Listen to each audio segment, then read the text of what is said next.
उधम सिंह नगर के खटीमा में उद्योग व्यापार मंडल चुनाव की देर शाम हुई मतगणना के दौरान प्रत्याशियों के बीच भारी हंगामा हो गया।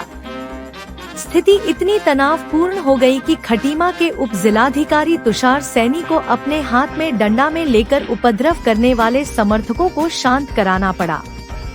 वहीं कांग्रेस विधायक भुवन चंद्र कापड़ी ने प्रेस वार्ता में जानकारी देते हुए बताया कि भाजपा द्वारा अपने प्रत्याशी को हारता देखते हुए कुछ नेताओं एवं समर्थकों के द्वारा मतगणना स्थल पर हंगामा शुरू कर दिया गया।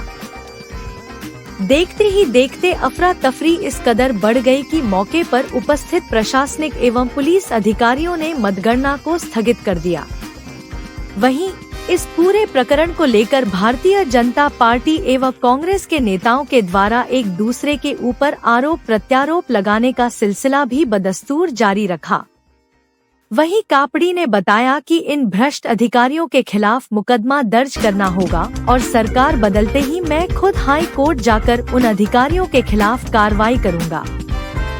ऐसे मिलाकर 21 लोगों की समिति थी। भाग्य की बात है कि कल जबरन प्रशासन की काउंटिंग कोषाध्यक्ष जिसमें जरीफ 104 वोटों से जीते और गड्डियां बन गई थी महासचिव की और जो है कि अध्यक्ष में अमन अरोड़ा जी और सचिव में रवि अग्रवाल जी और गुलफाम, उन दोनों की जो है फाइट दिख रही थी। भारतीय जनता पार्टी के समर्थित प्रत्याशी तीसरे नंबर पर चला गया था, जो गड्डियों के आधार पर सब लोगों ने ये देखा। तो जबरन प्रशासन को भेजकर जो है काउंटिंग को रोका गया, सचिव की और अध्यक्ष की काउंटिंग को रोका गया। दुर्भाग्य की बात यह है कि चुनाव आयोग जो है व्यापार मंडल का वो काउंटिंग कराना चाहता था और इतने सीनियर और वरिष्ठ लोग बहुत मायूस कल दिखाई दिए।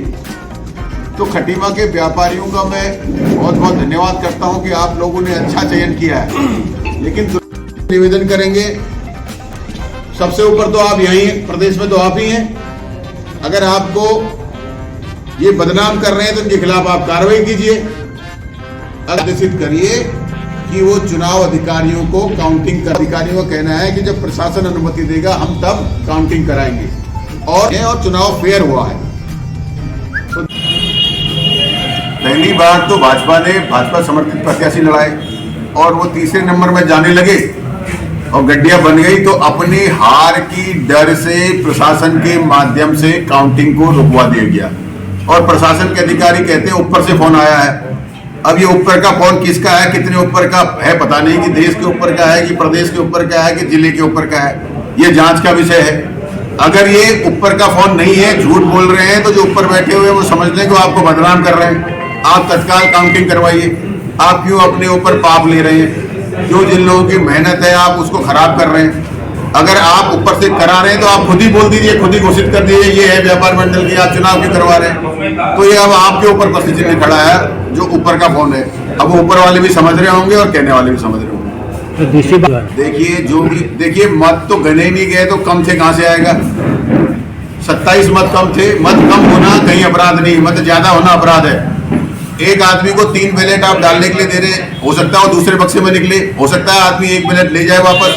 अगर मत ज्यादा निकलते तो आप कहते कि चुनाव वालों ने गड़बड़ करी है। मत कम निकले हैं तो चुनाव वालों की कोई गड़बड़ नहीं है, वो सिर्फ बातें बना रहे हैं। वो तो ये भी कह रहे हैं कि विधायक जी ने जो है कि रुकवा दी काउंटिंग। ये तो आप उनसे पूछिए जाके चुनाव के अधिकारियों से और पत्रकारों से जो वहां उपस्थित थे, किसने रुकवाई काउंटिंग, किसने वहां हंगामा किया।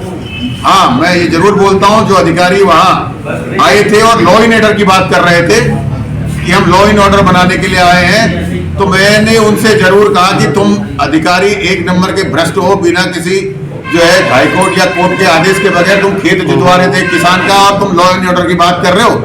मैंने कहा जरूर, और मैंने ये भी कहा कि सरकार बदलेगी, तुम्हारे ऊपर मुकदमे होंगे क्योंकि तुमने अपराध किया है। और मैं आपके माध्यम से आज फिर कह रहा हूँ, जिनको मैं कह के आया हूँ उनके ऊपर मुकदमे दर्ज कराएंगे सरकार बदलने के बाद, क्योंकि उन्होंने अपराध किया है। और मैं हाईकोर्ट भी जाऊंगा व्यक्तिगत। हाईकोर्ट जाकर मैंने माननीय प्रधानमंत्री जी को भी चिट्ठी लिखी है उनके खिलाफ कि कार्रवाई होनी चाहिए। मैंने मुख्यमंत्री जी को भी चिट्ठी लिख रहा हूं कि कार्रवाई होनी चाहिए। अगर आपके घर के पास, आपके गांव में किसान सुरक्षित नहीं है तो प्रदेश में किसान सुरक्षित कैसे होगा, ये बात मैंने कही। तो जो देखिए, हम तो निवेदन कर सकते हैं। हमने आग्रह किया है चुनाव संचालन समिति से कि भैया आप काउंटिंग करवा दीजिए। उन्होंने कहा प्रशासन अनुमति देगा तो हम काउंटिंग कराने के लिए तैयार है। उन्होंने कल भी यही कहा था। बस दुख की बात यह है कि चुनाव जो संचालन समिति है वो बहुत मायूस थी।